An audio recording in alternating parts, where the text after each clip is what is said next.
There we go.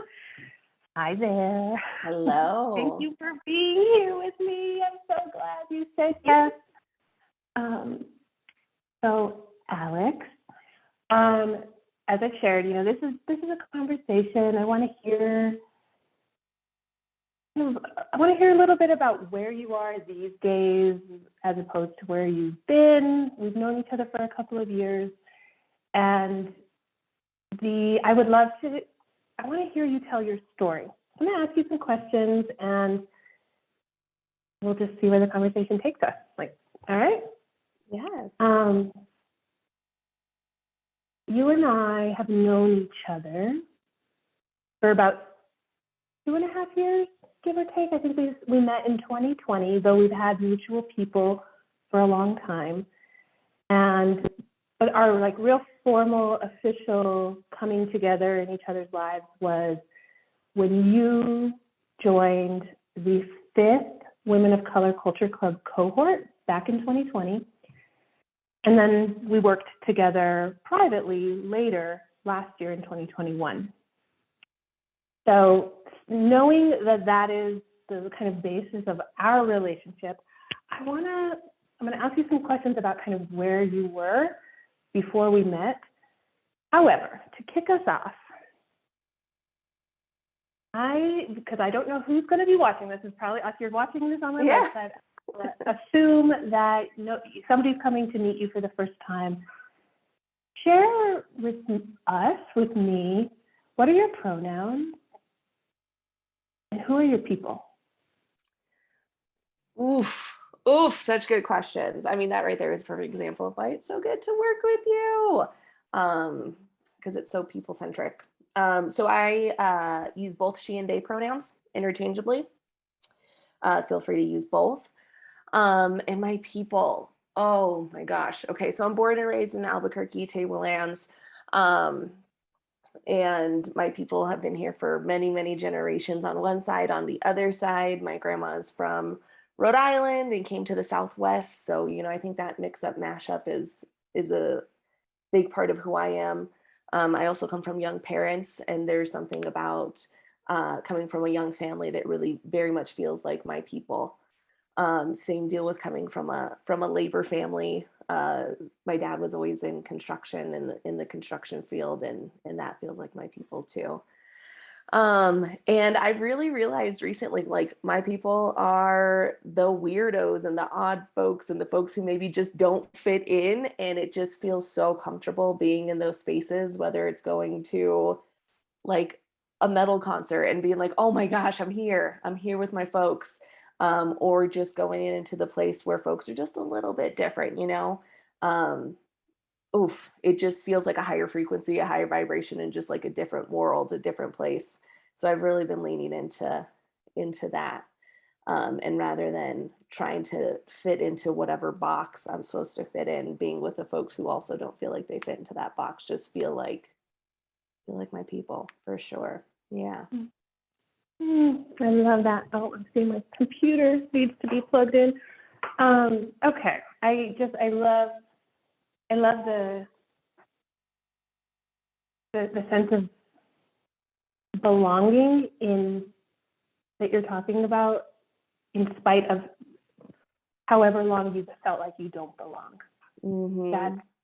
That you know who your people are now. Other people who've not felt like they belong into status quo, dominant culture, patterns, systems, spaces, places, and institutions that weren't built for the weirdos, for the people who feel other, who feel a little different. I love that. All right. So as I said, just reminding us, taking us back that we've known each other for a couple of years. Starting in 2020 was the point that I remember meeting you kind of officially for the first time when you joined the Culture Club. Thinking back, 1 year before that, even 2 years, maybe fall of 2019, summer, fall 2018. Can you remember what was happening in your life back then? Oh my gosh. Well, it feels like a totally different world because I don't know, the pre-pandemic times, right? Just that in and of itself feels like a different world and a different, literally a different person. So thinking back, I think one thing that really stands out is kind of feeling like directionless or easily distracted because I didn't have necessarily a viewpoint or a goal or knew what I was looking for. Um, and I think all of my happiness eggs were being put into work. And like, if I found a job that was going to make me happy, my whole life was going to be great.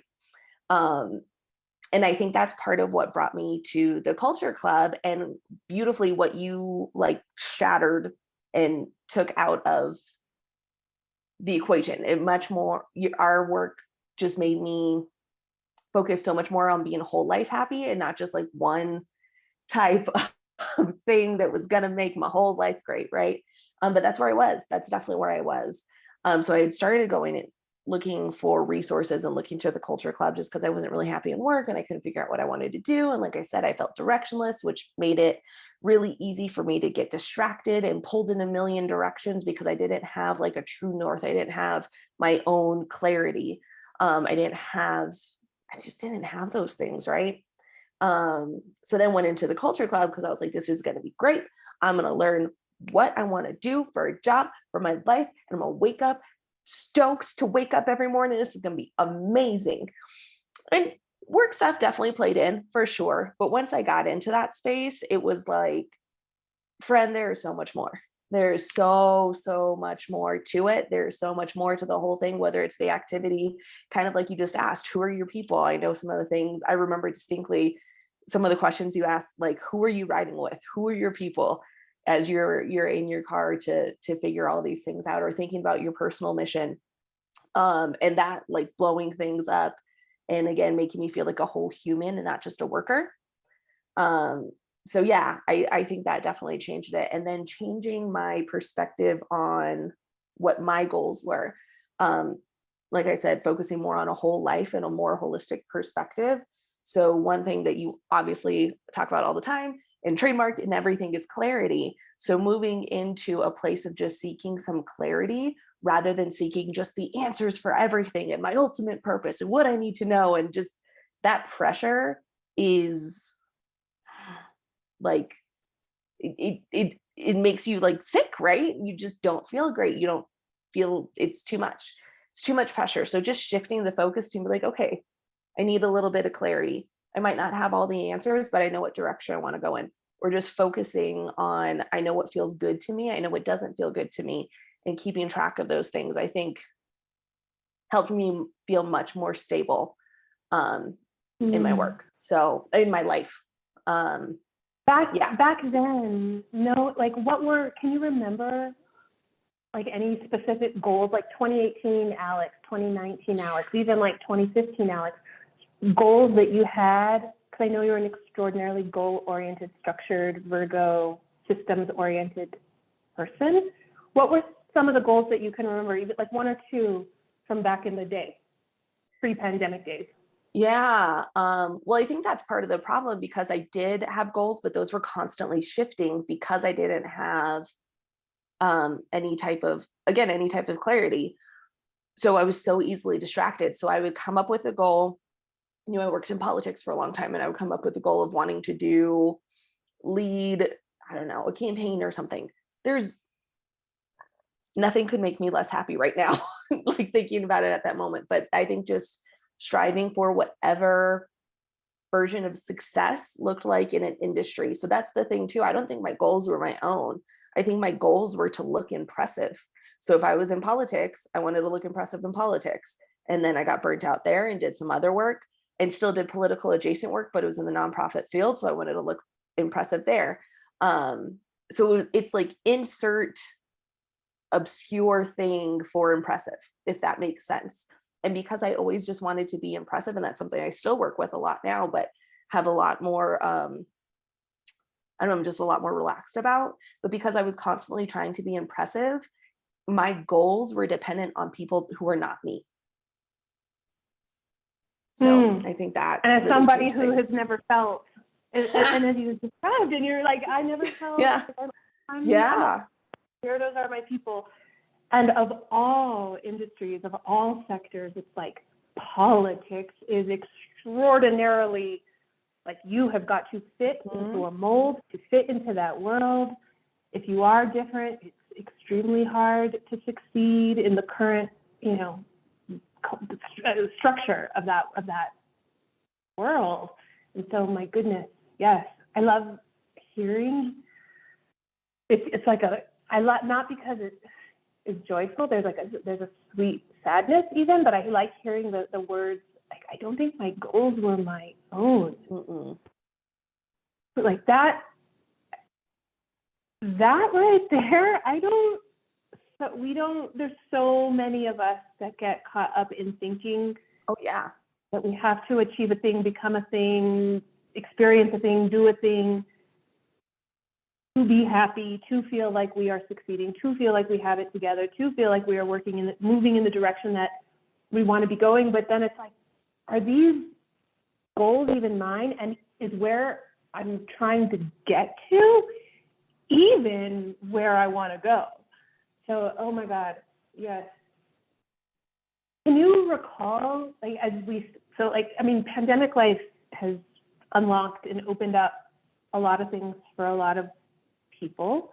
And given that was when you, to my understanding, to the best of my knowledge, was when you really were like, I'm going to do something. I'm ready for a change. Can you recall what you were feeling, or even the point when you made the decision to make a change, to invest in yourself, show up for yourself in this personal development growth way in 2020? Was it like, were you somebody investing in professional development before? And if not, like, what was it that made you finally say, okay, like, I can't keep doing things the way I've been doing. I'm ready for a change? Yeah. I think any investments in professional development were, again, towards the goals that weren't even my own. They were, again, towards whatever goals would make me look shiny and special and fun. And I think just getting to a place of realizing that was always a moving target, and I was never going to be happy if I made that my work to make other people happy. It's just not going to happen. So coming to that realization, and then deciding that I needed to do things differently. I didn't know what that looked like, but I just had something like in my gut saying, you have to change the way in which you do it. And it felt like the Women of Color Culture Club was probably the first time that I made at that time, professional focused investment, but it really ended up being a whole life investment. But a professional investment that I was interested in, and not something that I thought other folks would be interested in. And while it definitely is something other folks would be interested in, nobody made that choice for me. I made that choice for myself, rather than going through a training because my work required it, or because I saw a gap in whatever office I was working in that needed to be filled, and therefore was going to be the one to go in and get that training, whether I was interested or not, or I could fill it, I could learn it. This was me saying, okay, I've heard amazing things about Annie, very interested in just being in Annie's orbit. B, this really does feel different, and it does feel like a space where I can build more community as well, even if it's just for these times that we're together. It just checked all of those boxes, and I think it's because, again, I'm the one who chose it, not having somebody choose it for me. I think that's the first time that's ever in my whole life happened. Mm-hmm. I'm remembering, I'm like, as you're talking, I'm like, even you being like A, B, like, it's the way that your mind works. You are so wall post-it, wall calendar structure. I mean, you're an operations expert, literally, on top of being a political, kind of strategist in the ways that you are, and like this very strategic brain. So to be like, I have the bullet point list is like, that's so you. I love it. And I'm like, within that, I'm like trying to remember some of the things, like your cohort, all the cohorts have multiple people, obviously it's a cohort. But then also you and I worked together privately, maybe like 8 months later or a year later, or something like that. And I'm thinking about the times that we were in conversation, in like private guidance coaching conversation, and like all the ways that you were like building the momentum towards whatever this whole life happiness, as using your words, was going to look like. Things that you were letting go of, that you were actively trying to unlearn or stop carrying around with you, ways of thinking, ways of being, ways of expecting yourself to do certain things, like the shoulds. Mm. Can you speak a little bit shoulds. about that time, that sweet Alex? Yeah. Oh my gosh. Again, I think that work, I feel like I did things very siloed before. So like I've been going to therapy for years, but that, even though I might talk about work stuff in there, I just in my brain was like, this goes here, that goes there, separate. But then us working together is, again, after the Women Culture Club and then coming together is when I started like just breaking down those silos and being like, okay, cool. This all has to integrate somehow or I'm gonna freak out. So I think that time together really helped me focus on that whole view in a different way. The Culture Club kind of helped break that open and start helping me realize that all my eggs were in one basket, that there's a good chance may or may not have made me happy, but they were all in one spot. So that those walls started getting torn down after that. And then when we worked together, I felt like I just had the language to be able to tell you, okay, I literally feel like I'm on fire. Like I can't even explain to you that the way my body is processing these feelings. And I'm just going to throw it all out and we'll see if we can work with it. But I think that being able to break that down and just be in that whole life space with you was so useful. And being able to talk with somebody who I could just be like, this is how I'm feeling today, was really great. And you were able to always like synthesize it, bring it back, come up with ideas. And I felt like I was progressing the whole time. Even if I walked into a meeting with you and was like, hey, I thought I was going to talk about professional stuff, but XYZ happened. And oh no, I'm a little bit freaking out and trying to get back on track. So I think that was really, I don't know, useful and fantastic. And the other thing, I tend to learn best just by observing people. So I feel like just there's a component of both the Culture Club and working with you individually that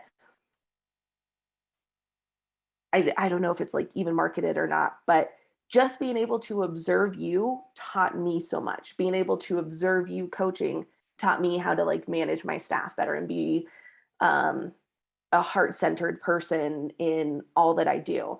Watching you facilitate the Culture Club helped me so much in communication and just whether I'm facilitating my personal stuff or other types of facilitation. So I think there's so much value there as well, at least for me personally, that's hard to even articulate or grasp, that just being in space with you taught me and showed me so much. And then finally, you were going through some life transitions while we were working together too. So again, part of that, me learning most from observing people and just like being in space with folks, I got to see somebody doing the hard things, doing the scary things. I don't know. Our last call might have been when you got to Maine. I think it was Maine. Or yeah, I think so. Which means that all the rest of our calls, minus maybe one, were while you were doing like your RV trip, like moving every week or whatever. And just being able to witness you make your life work while having a job, because that's the society we live in, right? Being able to watch you make these life changes and just like take the leap and be like, I don't know if I'm gonna like living in an RV or not, but I'm gonna freaking try it and we're gonna do it. That was so cool just to observe. And then you changing plans. That's one thing that I'm not great at. When it's time for me to change plans, I'm like, oh my gosh, I told everybody I was gonna do this and now I'm a failure, blah, blah, blah.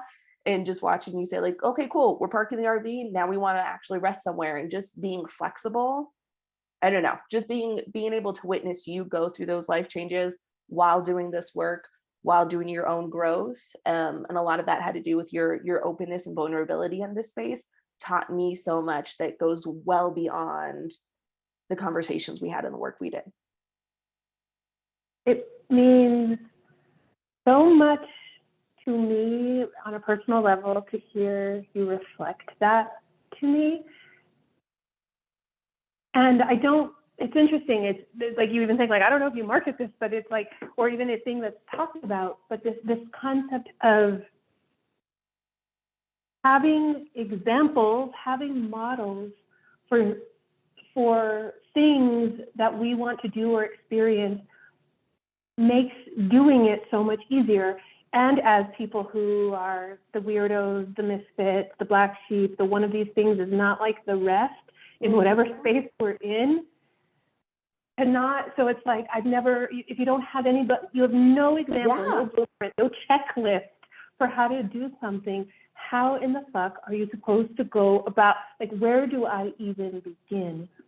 And yes, to doing things even when they're scary, and the power of being able to witness someone doing something even unrelated but scarier, but it's like, oh, they're doing their thing. Okay, what might that look like how can I apply this into my situation? It means like a lot, because it was also a big interesting time for me, 2021 into mid 2022, for over a year living as a full-time traveler. Yes, I'm going to be a full-time RVer. 3 days into it, it was like, oh shit, no, we're not. Oh my God. You're like, we're here. Here we are. Okay, what's next? And so figuring things out as we go, while also trying to experience the whole life happiness at the same time, rather than just trying to triage something that's not working, but like being in the experience of the thing, even if it's not working. Like, how can I still find joy in this, find some fun in this, find learning and growth in this, and like actively figure out what's next if it's not working, whether it's a job, travel, whatever. Yes. So I appreciate you saying that. So what is happening in your life these days that's different from 2 years ago, 4 years ago? Like, what's Alex's life like now? Well, one thing that I think is important to remember anytime we do like self-work, whether it's work like this or the Culture Club, or like I said, I've been doing therapy work for a long time, that I've recently had to remind myself of is that like ups and downs still happen. You just have more tools to deal with them. I think one thing when talking about like whole life happy that I would get myself stuck on is that I was like, I must be happy forever. That's not realistic. So then when you have a low, and you have that expectation for yourself, you're just adding more weight. So I think anytime I've had a low recently, I just, happens, right? I kept reminding myself, like, it's okay. You're still doing the work. You're still moving forward. You're still progressing in your life, whatever it looks like, or even just having points. I remember you and I having a conversation about like knowing where your true north was, or just like at least having an idea of what direction north your place was in, even if you didn't know what was at the end of that place, but just like, I know what direction to look in. So little things like having my fuck yes and fuck no list and being like, okay, cool, this is what I go back to when I feel like everything is spiraling and I'm not finding my happy, my calm, my clarity, whatever. I know I can go back to that thing and just write it down, just get some stuff out. So I think that was really helpful. And something that I've really incorporated, I think tools like that. I think I am a much more openly compassionate and vulnerable leader than I have been in the past. Part of that is, or so much of that is being able to observe you in that space. Because like I said, I came from a political world. And while I did get to observe some really great compassionate leaders, some of which we both know and have overlap with, it still was a different ballgame. So again, being able to just see somebody in that environment and know that it's not only okay, but it actually benefits people has really, really helped me, and not feel silly being who I am. So I think that's changed for sure. And another big thing, like I said, I'm born and raised here. So I had not spent more than like 12 or 13 days outside of the city of Albuquerque in my whole life. I've been fortunate enough to travel and stuff, but consecutive days, that was it. So since we finished working together, I've done a couple of multi-month stays places because I had the opportunity to do it and just decided to jump at the chance to do it when I could. And that might sound insignificant, but it really was a big deal, right? It really was a big deal. You had said something earlier that I am so glad you said, because I meant to say it. It's one thing to know and be told to do things scared, to just do things scared, right? I've heard that from so many people, just do it scared, it'll be fine, just do it scared. But I got to, again, watch you do it scared, and you were open about like, yeah, here I am, but we're trying. And watch you build something out of it, right? So again, having that example of doing it scared, I think pushed me into some of those places and making those steps that I know I need to make to start breaking down the walls and self-imposed boundaries and not good boundaries, bad boundaries, the like boundaries I set for myself, not for everybody else, but had set for myself, and barriers that I set for myself, and just start working past those. Yeah. And I think, again, I'm not going to act like I haven't had my confusing moments or my overwhelmed moments, or like, oh my gosh, I need to refocus because maybe I don't want to go down this direction, blah, blah, blah moments, but at least knowing how to restart that conversation with myself, have some compassion for myself, and just know that the work is working. I think another thing that you've said both in the Culture Club and in our private work was like, the work is working on you, and you're doing the work, even if you're not having your flip chart out every day and doing your and writing all your lists, or if you didn't do, just the fact that you started this work means that you're doing the work. You can't undo it now. You're doing the work. So always reminding myself, okay, the work is working on me. I am doing the work. Just let it go. It will happen. It'll be okay, I think is, very different. There's so much there.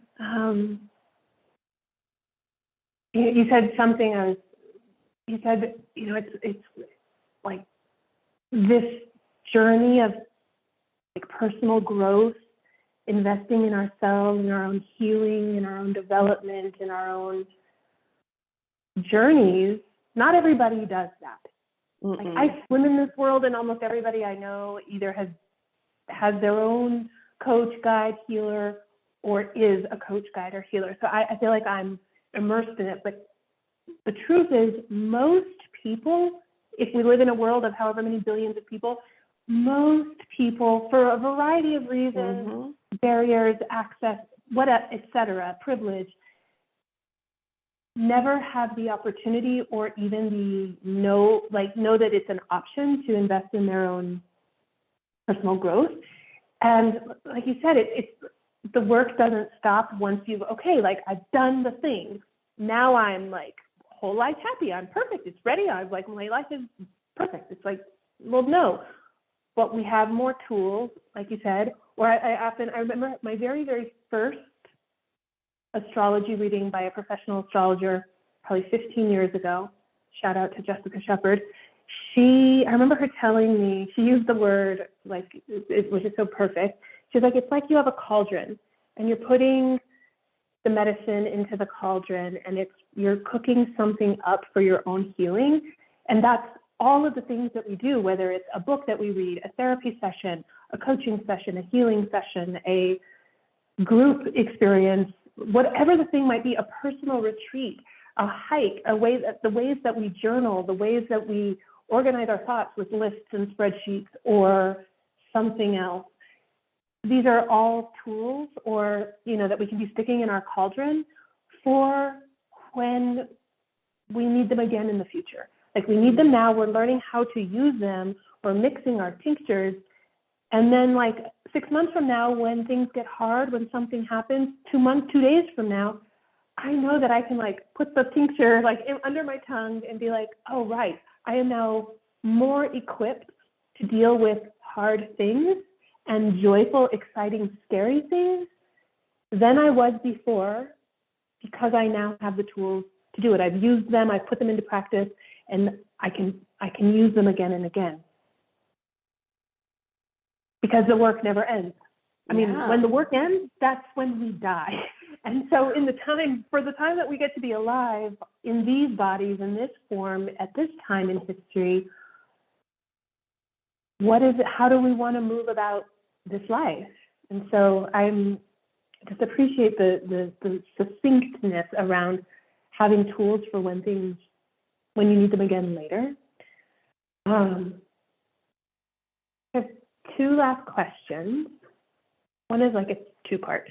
What would you say to somebody who is currently in the same position you were in back in 2018-19, trying to be impressive, trying to not as compassionate, vulnerable leadership, all the things that you thought you should be, would be, could be, weren't enough of back in 18-19? What would you say to them if they were sitting there on your couch with you in your living room? And what action, like, what would you tell them? And if you could think of one graceful next step for them, what would you encourage them to consider? Yeah, it's so interesting you asked this question, because I have some folks in my life who I talk to about perfectionism quite a bit, and the destructiveness of perfectionism. But one thing that's really sat with me recently is that even if I become the most impressive person in the world, a lot of people are going to not like me. I mean, when you think about like celebrities or high level elected officials, or the people who are in our society praised for being impressive just because they're well known, there's a shitload of people who don't like them. So when I thought about that, I was like, oh, okay, that's, again, it's a moving target that I'll never hit. It's impossible. It's impossible. And just coming to that conclusion, I don't know, took some of that weight off. And again, tried to refocus on like, yeah, but what do I want? Not am I shiny and cool and fancy to other people, but what do I want? And also remembering that everybody has a different definition of perfect. You could be working on one project with a coworker and you'll be like, boom, did it. Everything is fantastic. And they're still probably going to say, I would have done it this way in their head, whether they're saying it in their head or out loud, but we all have different definitions of perfect. So again, you're never going to reach that. It's literally impossible. So what is your personal priority, and where are your personal values, and being more guided by that than outside input, I think for me recently has been helpful, but obviously a lot of work has gone into that. So being okay with the work and just taking that first step, whether it means calling a coach, calling a therapist, if you have the resources to do that, talking to friends who you might be able to be more vulnerable and open with. Yeah, taking that first step, I think is huge and so freaking scary, but so necessary. And to remember that you're not alone, you're not the only one. I think that, again, talking about watching you through the process has really helped me. Even like when I was trying to learn more about the work you did, I had found my way into some of your old blogs. And I remember one of them, and I think we've talked about this, is when you decided to leave your previous job and employer. It's been quite a few years now, but leaving that, or no, not even before that, when you went on your extended leave and went to Chicago, I think, because just seeing that somebody else described that, I was like, oh my gosh, I also feel like everything's on fire and I hate it and I want to run away and I don't know what to do. And but just knowing like, okay, this person I know went through this, had these feelings, came out on the other side. So yeah, just remembering you're not alone. And a lot of times, a lot of us feel like we're on fire, but you can get those tools to help through the process. There's so much comfort in like really like feeling into our bodies how we are not the only person in the whole span of time, space continuum who is experiencing the difficult thing. Like, if somebody else has done this, I know I can get through this. And to your point, like, what is it that I actually want and what do I value? If I can at least start there, and that's like, you can just start reflecting on that. You can think about it while you're driving or on a walk or laying in bed to fall asleep. It's like just starting to like bring into some semblance of focus. What do I actually care about? Okay, no wonder this feels so hard. And then it's like, once we have that sense of clarity, we're able to like keep, okay, so if this is hard and I don't like this and these are my values, how am I going to make a change? Well, I could like talk to a beloved friend, or I could talk to my therapist or whatnot. But it's like, when it feels so like, it's really hard to know where to begin, because yes, we want to just tear it down and quit the job and leave the city, which is literally what I thought I would do back then. Okay, and so my last question is, as someone who has worked with me both privately and in my group community, Sacred Community, the Women of Color Culture Club, what would you say to someone who is considering either joining the Culture Club or considering working with me privately? Do it.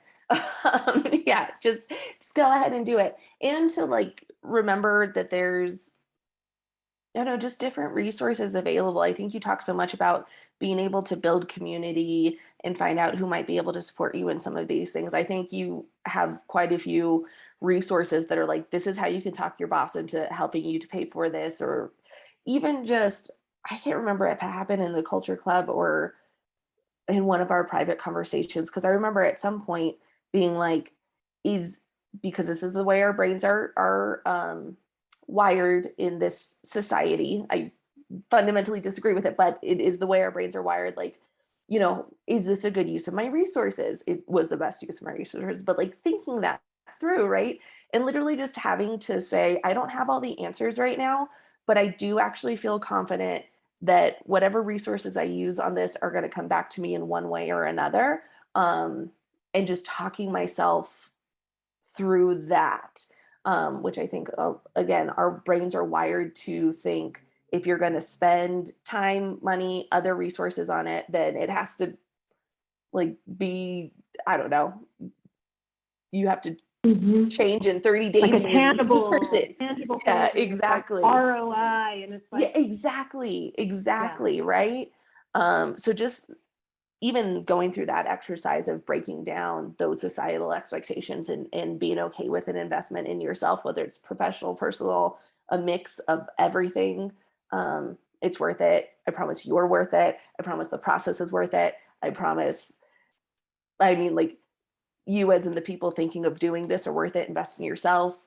It's so useful. And think about ways that it might impact you and your community. It's so worth it. Our society tells us it's not, but it really is. Yeah, it's not selfish to want to take care of ourselves. No. I literally think I'm and if better. we don't do it, no one's gonna, right? No one will do it if we don't do it.